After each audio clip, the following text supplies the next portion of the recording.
New York, fin des années 90. Des affiches, des couleurs, de la typo qui crie sur les murs. Il y a un nom derrière tout ça, Paula Scher. Si t'es dans le design, son taf t'a forcément influencé, même sans que tu le saches. Son style, c'est un mélange entre chaos et contrôle, et aujourd'hui, on va voir comment elle a redéfini le game du graphisme.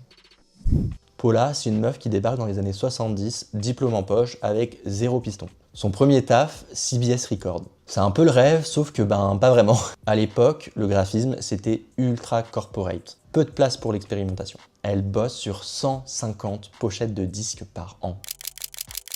150, ça fait à peu près 2 jours sur chaque pochette pendant un an. C'est incroyable. Autant te dire que son cerveau, il tourne à 1000 à l'heure. C'est là qu'elle capte un truc.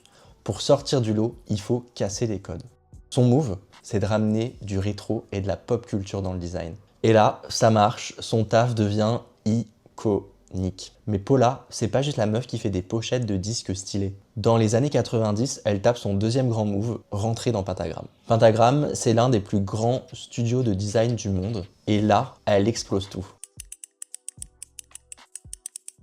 Regarde cette affiche, ça c'est le Public Theater of New York. Un des designs tellement puissants que ça a redéfini l'identité visuelle de la ville entière. Son secret, elle ose. Elle utilise des typographies qui prennent toute la place, qui respirent fort, qui assument. Paula, elle dit un truc super important. Le design, c'est pas juste beau, c'est une conversation. Et ouais, une typo bien choisie, c'est un message, c'est une émotion, c'est pas juste un texte, c'est une identité. Alors pourquoi on parle encore d'elle aujourd'hui? Parce que son travail, il est intemporel. Et parce qu'elle a ouvert la voie à une génération de créatifs qui veulent dire quelque chose à travers leur design. Paula Scher, c'est la preuve qu'avec une idée forte et une bonne dose d'audace, on peut marquer l'histoire. D'ailleurs, elle le dit elle-même, « Words have meaning and type has spirits ». Le design, c'est pas juste un outil, c'est une voix. Et Paula, elle a su la faire résonner.